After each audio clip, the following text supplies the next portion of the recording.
Hello everybody and welcome back to Algebra 2. Today we're going to be talking about 5-9, transforming polynomial functions. Let's begin. So like always, let's start off with a little bit of review.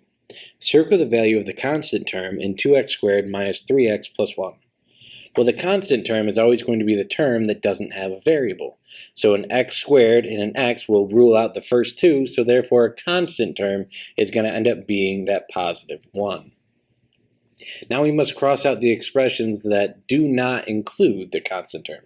In other words, if each and every one of these terms has a variable, then we have to cross it out. So the x cubed plus 1, well, we have our constant term, that positive 1, so that one checks out.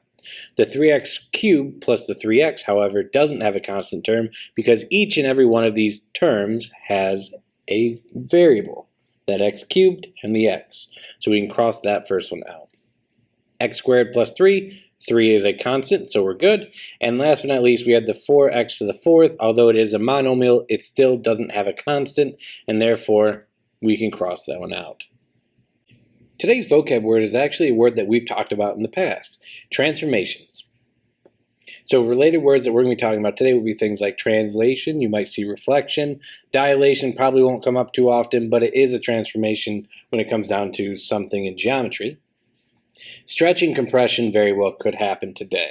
So by definition, a transformation is a change in form, appearance, nature, or character. The math usage, however, is a transformation changes a function in a plane by shifting it, reflecting it, or changing its size.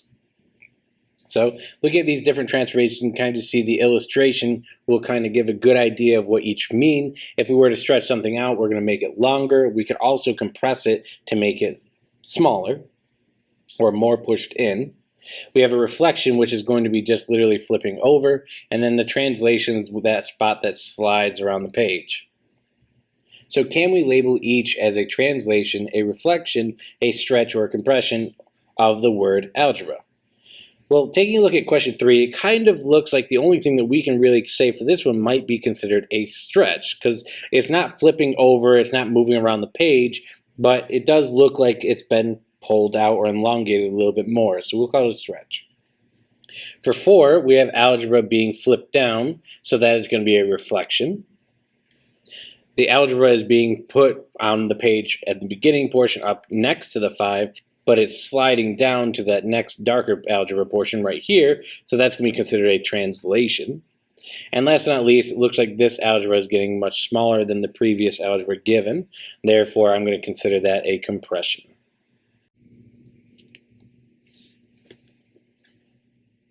So this is actually going to be very similar to what we've actually previously talked about for transformations of quadratics. It's just the difference is later on we'll be talking about numbers that are being raised to a higher exponent than just a 2.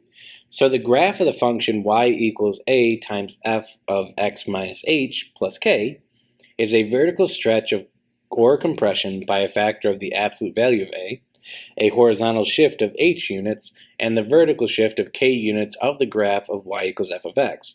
So this goes back to like what we used to say beforehand. If it's happening on the outside of the parentheses, that is going to be considered a vertical transformation. All right. Whether we're multiplying or adding or subtracting, it will tell us what we're doing next. So if we multiply by a number on the outside, that is where you get that stretch and compression. All right. That's why it said the vertical stretch and compression by a factor of the absolute value of a. Now the reason they say the absolute value of a is because if it were a negative a, that would create that reflection. More importantly, a vertical reflection, so it will be a reflection over the x-axis because it's going to be going down. All right, so it's going to be flipping down, making that vertical reflection as a reflection over the x-axis. All right, the horizontal shift is happening because a shift happens when you're adding or subtracting.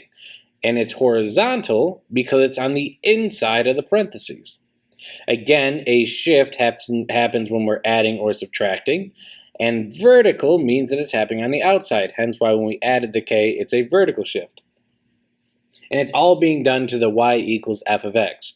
You can see that we have the original function f of x on the inside right then and there. It's just the colored versions of those parameters that were given are actually going to be what changes the size, shape, or location of the actual graph given. Question 7. Cross out the functions that are not transformations of y equals x squared.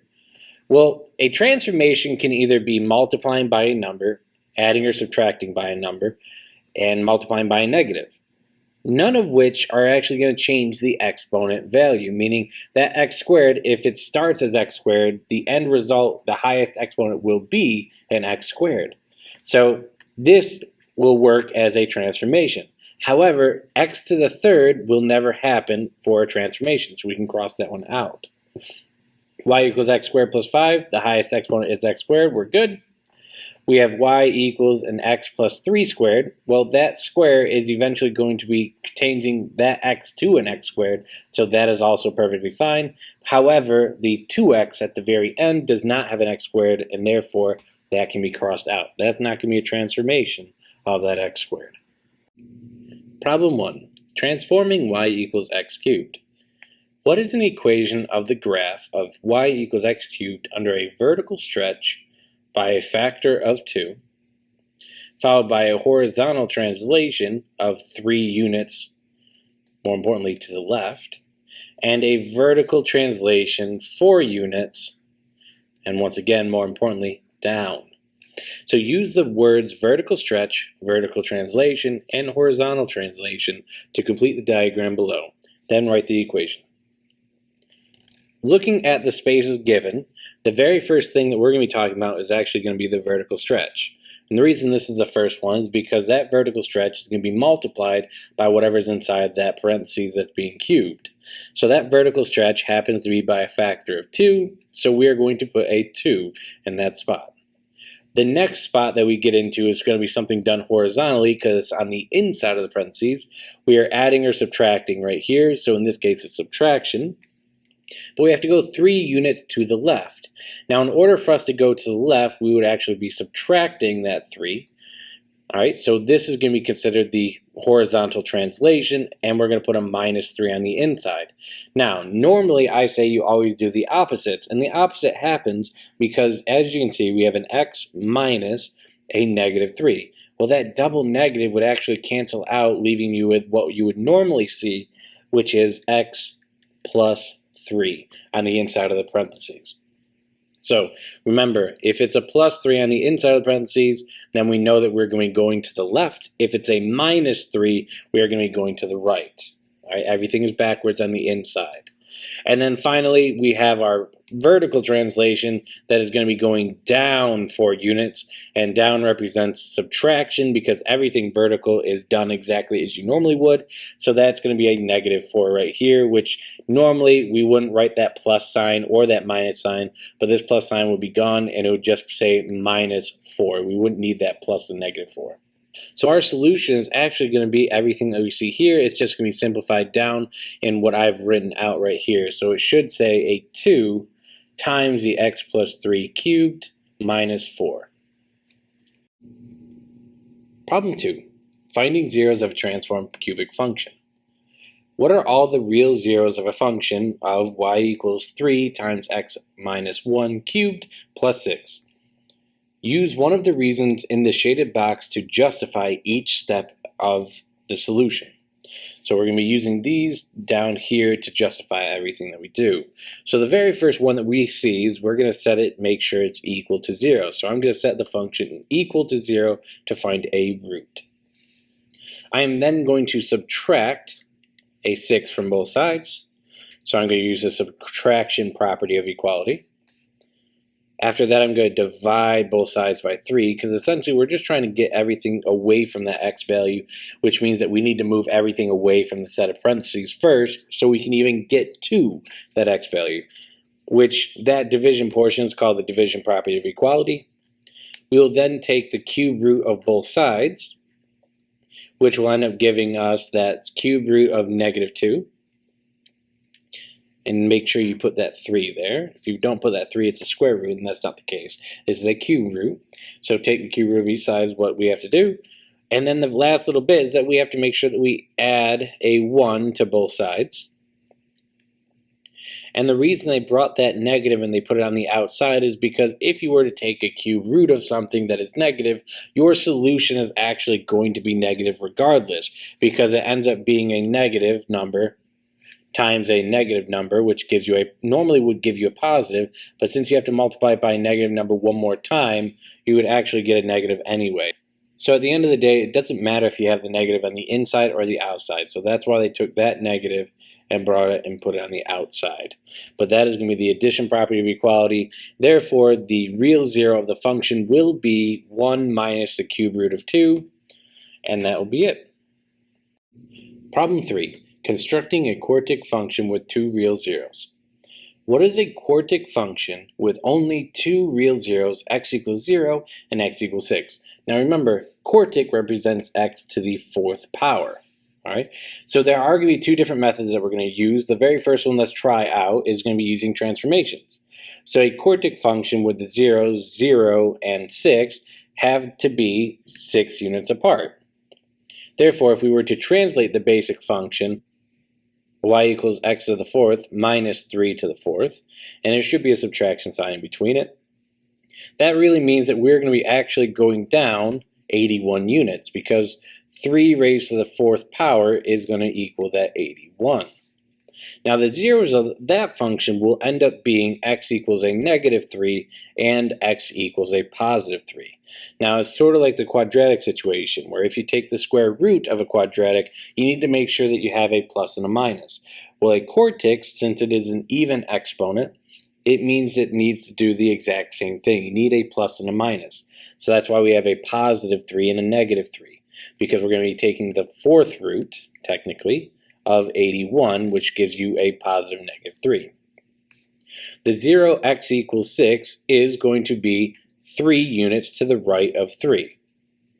And therefore, if we were to translate the function 3 units to the right, in other words, we can have the original function of x to the fourth minus the 81, but then instead of it being just an x by itself being raised to the fourth, we now are going to do a translation to the right, meaning it's a horizontal translation.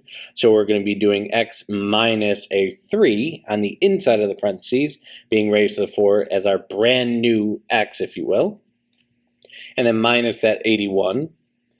Therefore, we can then create this brand new quartic function based off of what we have right here. So a quartic function with only two real zeros at 0 and 6 will end up being x minus 3 raised to the fourth power minus 81. Method 2. You could use the algebraic method. Having zeros at x equals 0 and x equals 6 means that you'll have a 0 at x and x minus 6 as being the factors of that function. Since x equals 0 and x equals 6 are the only two real zeros, that means that we know that the other two are going to be complex. And therefore, we can just multiply those two original linear functions, or factors, by a quadratic factor with no real zeros, such as x squared plus 1. And therefore, if we were to multiply everything out, we'd now have a brand new quartic function with strictly only two real zeros. So another quartic function would end up being something like x to the fourth minus 6x cubed plus the x squared minus that 6x. So let's talk about the key concept, power function. A power function is a function of the form y equals a times x raised to the b power, where a and b are non-zero real numbers.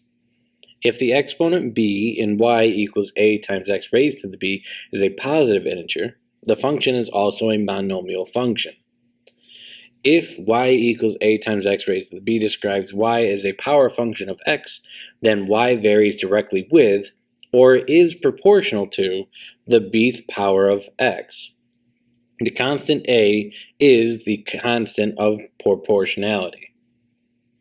Cross out the function or functions that are not power functions. So in order for something to be a power function, it needs to be non-real numbers, and on top of that, you also have to have situations where we're talking about positive integers. Therefore, looking at this right off the get-go, I'm going to eliminate the second choice. The reason I'm eliminating the second choice is going to be because of the fact that the first one does in fact have a positive integer as the exponent, so that's fine. In fact, this is actually going to be a monomial function. which is the exact reason why I'm ruling out the second choice. It wasn't a monomial function. It wasn't a term that is by itself. In fact, this one had two terms, which means that we can also eliminate that 43x raised to the 9th power minus x squared, because this, once again, will not have just one term.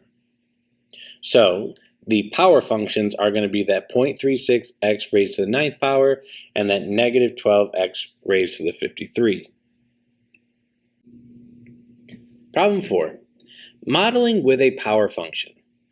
The power P in kilowatts generated by a wind turbine varies directly as the cube of the wind speed V. A turbine generates 210 kilowatts of power in a 12 mile per hour wind. How much power does the turbine generate in a 20 mile per hour wind? Let's substitute what we know the pair of the values P and V are. In this function, P equals A times V raised to the 3rd power. Our P is the total amount of power, which is that 210. And our V, or our velocity in this case, or the speed of the wind, is going to be 12 miles per hour. So we're going to write A times 12 raised to the V power. So if I want to actually remodel this and figure out what A equals, I just have to get A by itself. So I'm actually going to divide both sides by 12 raised to the 3rd power. And doing so, I'll get that our brand new equation is going to end up being whatever the power outcome equals is going to be based off of the 0.1215 times the speed of the wind being cubed. Therefore, when the wind is 20 miles per hour, the turbine generates 0.1215 times 20, because that's our speed, raised to the 3rd power, which means that it's going to be generating about 972 kilowatts of power.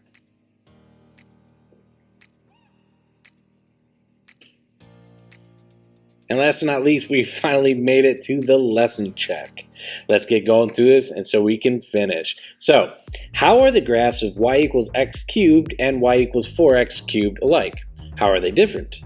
And what are transformations that were used to get to the second equation? Both functions are, in this case, going to be considered cubic.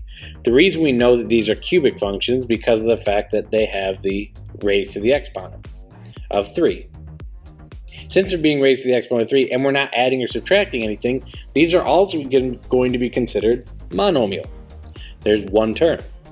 And last but not least, we can even take it one step further. We know that these are also power functions because of the fact there's only one term and we have some sort of x value that's being raised to a number that happens to be an integer. So it works.